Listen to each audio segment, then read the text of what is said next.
I made my mom a Meadow Creek garden for her birthday. On one side of my parents' driveway, just opposite of my mom's beautifully curated garden, were the unkept remains of my childhood garden. Growing up, I loved being in the garden with my mom and wanted to revisit this area right along the curb. We already have some nice statement plants here, a phlox, a 30-year-old azalea that stayed tiny over the years, and the first plant my mom ever got me as a kid, blue fescue, my favorite landscaping plant. We've also got some tiger lilies, which will stay. But the hostas and vinca vine will need to go, because I got some big plans for this little spot. We made a trip to Hollandia Nursery in Bethel, Connecticut. I wanted to find an assortment of plants that were native and attractive pollinators, non-invasive, and or just as appealing when not in bloom. And they all had to be perennials, so the garden would come back every year for her. Hollandia is a big nursery with a huge selection. Check out this amazing wisteria. I'm kinda hoping I can eventually find a place for this in my parents' yard, since it's so beautiful. But this garden is going to be primarily a shade garden, with only about 3 hours of afternoon sun. Check out this assortment. When I saw them all together in their beautiful colors and textures, I knew this garden was going to look amazing. We got Oenothera fruticosa, 2 lobelias, Syphilitica and cardinalis, Pulmonaria, 2 beautiful eucheras that reminded me of Rex begonias, Symphyotrichum novi belgii, or aster, Brunnera, which reminded me of Anthurium sp silver Peru for my aroid lovers, and a stunning variegated hosta that will pop much more than the current all-green ones. First, we had to clear out all the weeds. The vinca vine, with its pretty purple flowers, look really nice as a woodland ground cover. But I'm going to transplant the hostas along the back of the garden to try slowing down the vinca growth. I manicured the blue fescue and phlox so they looked a bit more neat and handsome. My mom has very pretty hostas growing everywhere, and it's always a good idea to use as many existing plants as possible. Obviously to reduce cost, but also to make you work with the landscape, not against it. These hostas clearly love it here, and are sure to be a thriving border along the woodland edge. I cleared out all the weeds and debris around this tiny azalea, and it already looks happier. It flowers every year in this shady spot, so of course we're leaving it right where it is, and we'll design around it. These tiger lilies are aggressive growers, so we pulled out a few to consolidate and create more garden space. Oh, this part was filmed on Mother's Day, and this happened.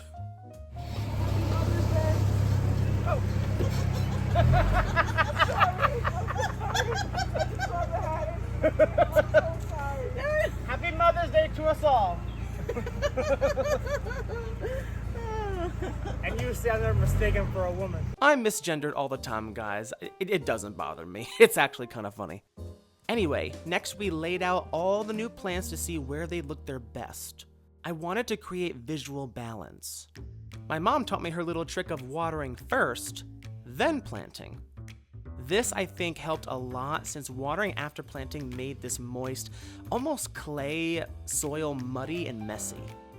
My mom's been gardening since before I was born, so she definitely knows what works. I love these tiny blue flowers on this Brunnera. The foliage is already so showy at a distance, but then up close you're surprised with these little flowers. Oh, those pants are a nightmare. But that's the gardener life, I guess. Now I gotta clean up a little bit, which is always satisfying. And at the end of the day, I just decided on a whim to make a dry creek bed that could run through the garden. I wanted it to look like a wild meadow. Stylized, but not perfectly manicured. I wanted it to look good even when it got a little bit overgrown. I didn't want to give my mom another garden to maintain every week. And I did not want mulch. I wanted something that looked more natural and different from other gardens. I found this blue fescue seedling a few feet from the mother plant behind me and planted it in the garden. Another great way to lower costs is to let your plants spread and seed. Then next year you can use the new plants for free landscaping if you want.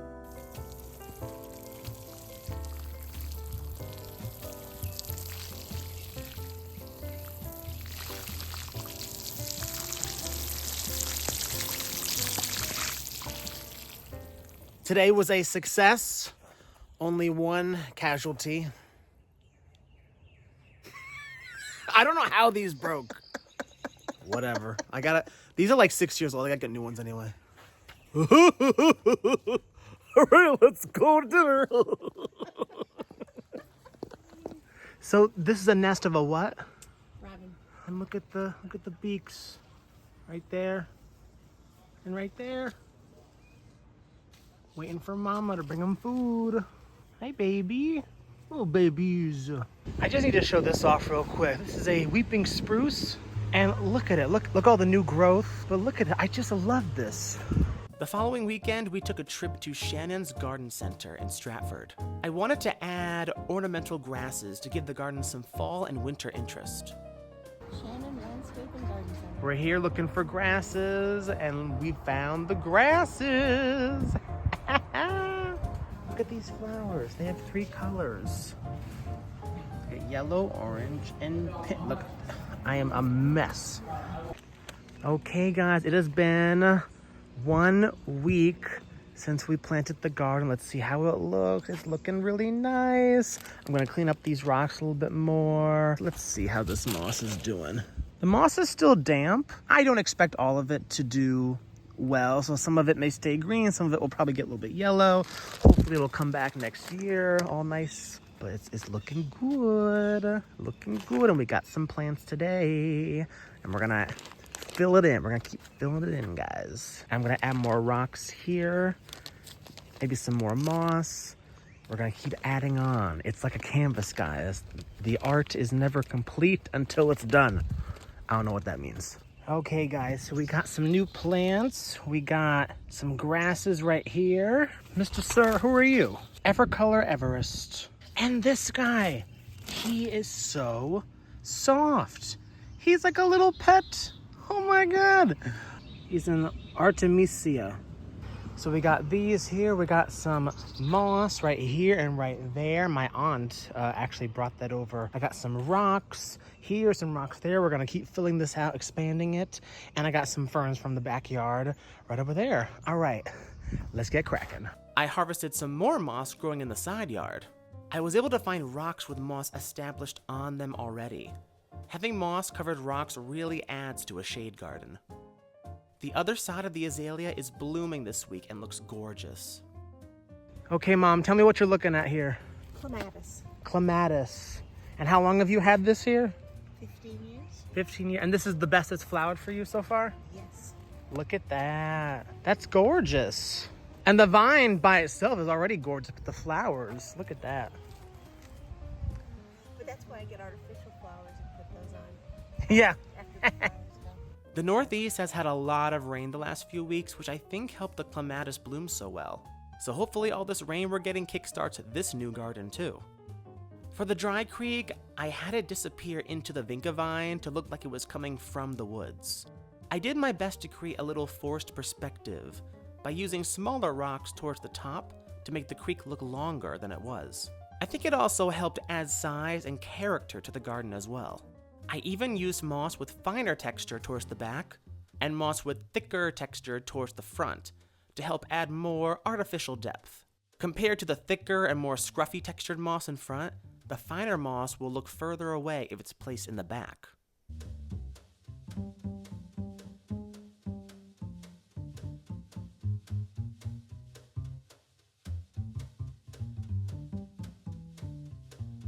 The neighbor came over and thought we had put in these large rocks, but they were just cleaned and more exposed now to frame the garden. Using this brush is so satisfying. I don't know why, I just love cleaning up.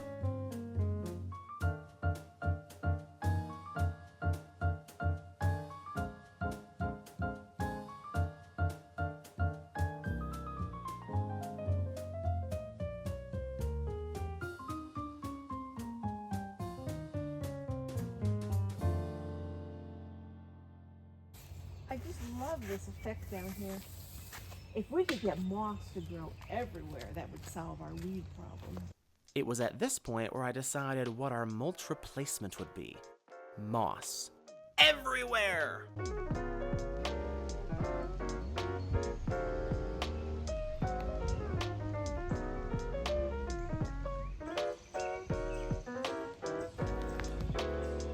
So I felt bad because my dad's taking a nap, my mom's out, and she was just stuck in the garage because she's very, very noisy. So I have her out here. I have her tied up because she cannot be trusted. And I'm hoping her just being with me just makes her a little bit better. She might just bark, but whatever. At least she's outside. I don't want her cooped up in the garage all by herself. All right, we are going to continue planting moss all over. Let's get to it. I harvested tons of moss from the backwoods and gave it purpose in this new garden.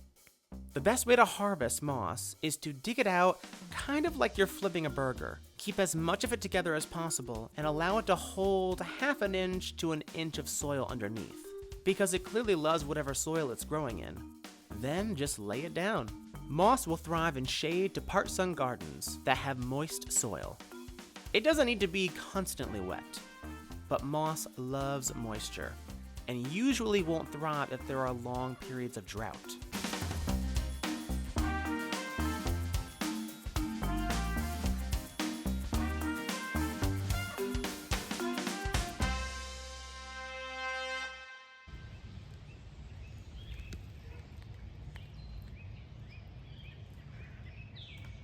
Doesn't that look so dreamy and romantic?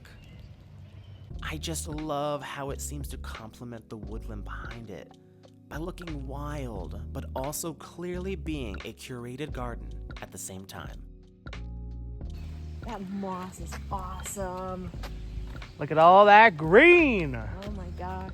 And moss on that stone that you put there. Yeah, so in the backwoods, I found some rocks that had moss on them, and I just brought them out here. It's great, Jake. I'm happy the way it's turning out. Everything's growing pretty nicely. Lovely.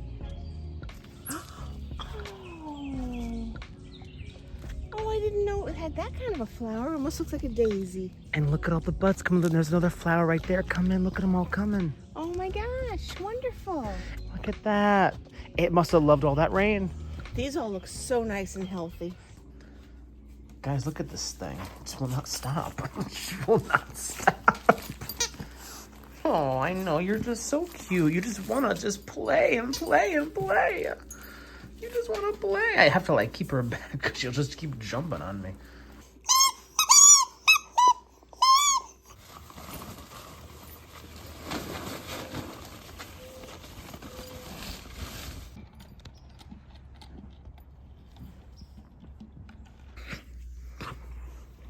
Look at this thing.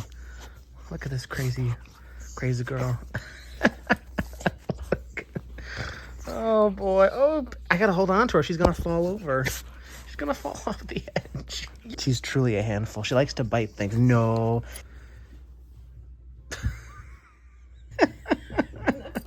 Look at it. Look at this thing I got. Look at it. Oh, God.